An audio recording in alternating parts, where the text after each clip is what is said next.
Today's video is Chapter 8, Lessons 7 and 8. We're going to talk about slope-intercept form.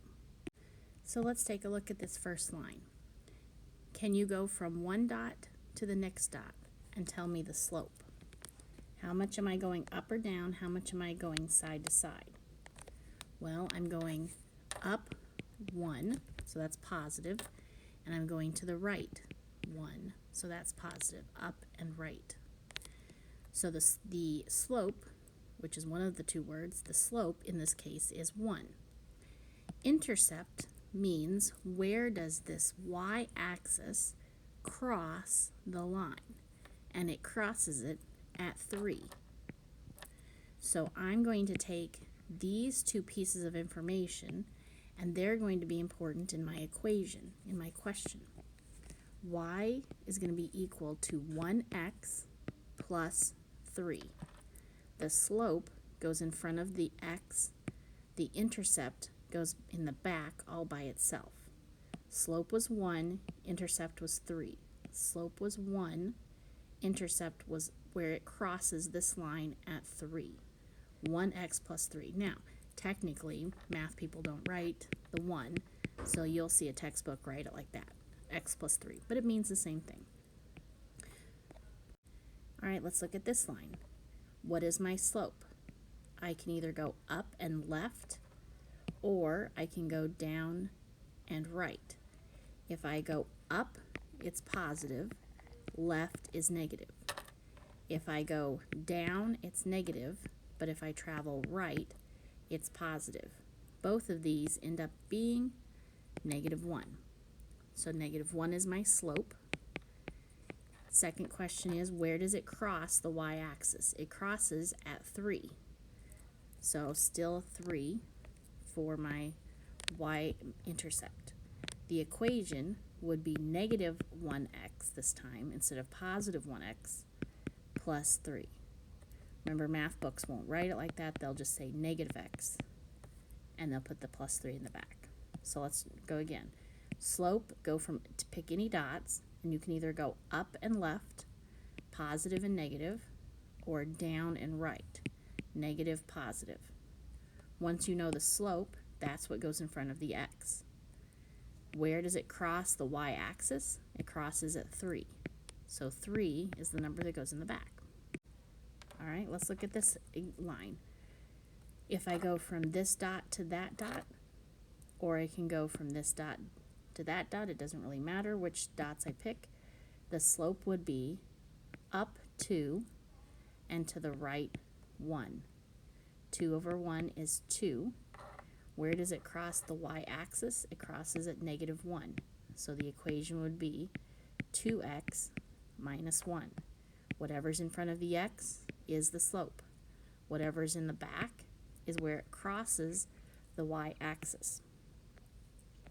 Okay, so your first video question is, tell me what the equation would be for this line.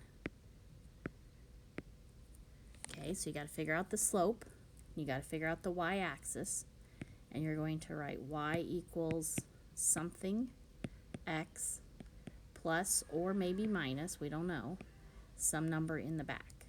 All right, type in your answer.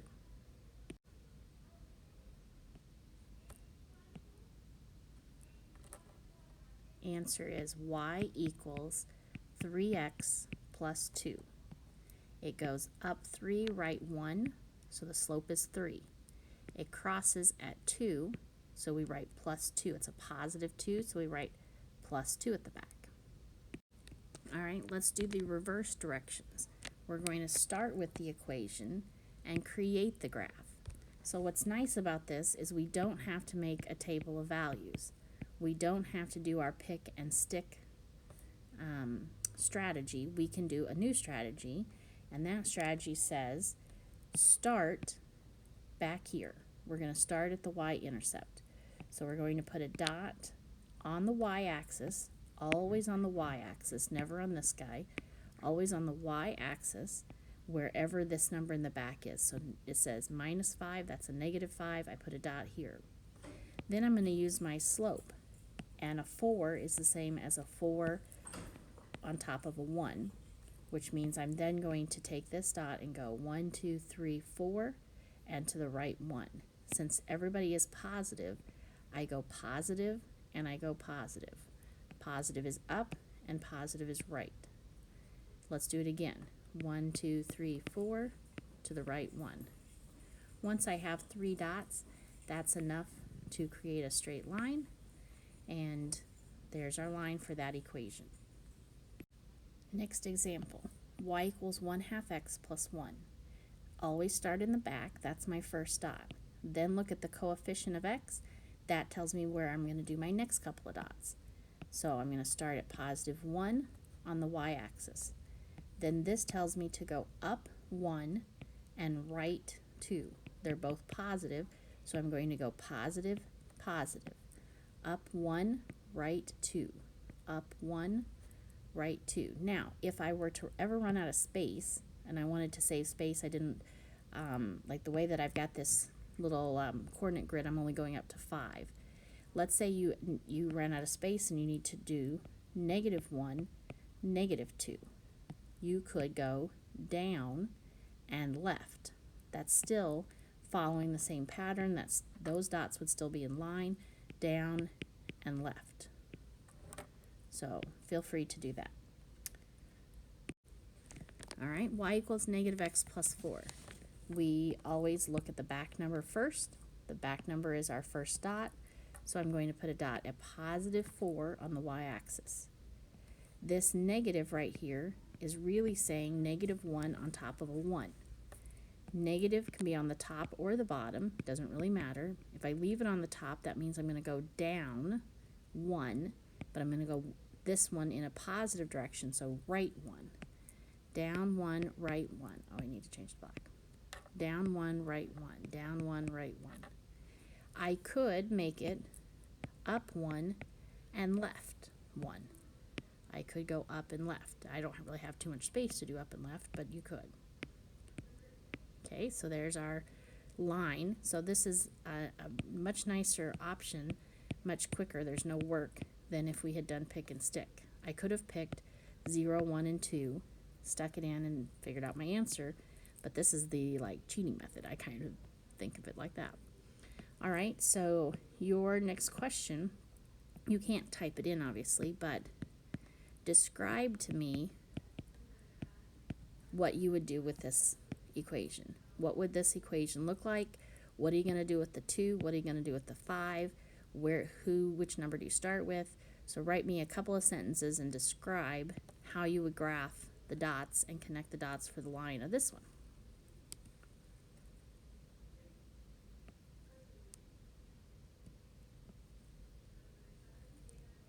All right, did you say something like start at 5 on the y-axis, go up 2, right 1.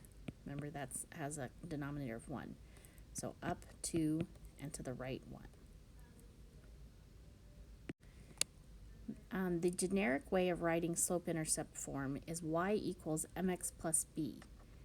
M stands for slope. Now, I've Googled this and tried to figure out why. Why does M stand for slope? Why not S? And nothing that I came up with told me. They said math people don't even know. That's not a Latin word. I don't know. I couldn't find the reason. Where did this go back to? But anyway, M stands for slope. B stands for the y-intercept.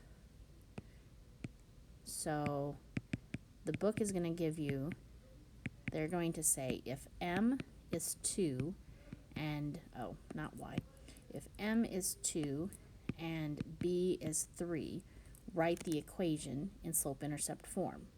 So you're going to write y equals, this guy goes first, 2x. This guy is a positive 3, so we write 2x plus 3. Okay, let's try another one.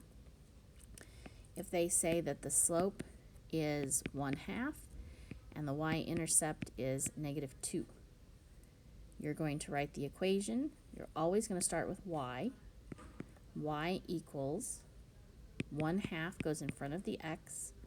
The -2 goes in the back, and he becomes a -2. 1/2 x minus 2. Here's your last video question.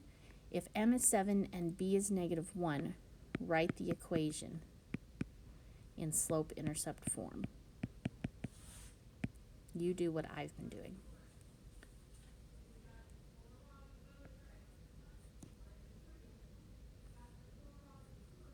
All right, did you write y equals 7x minus 1?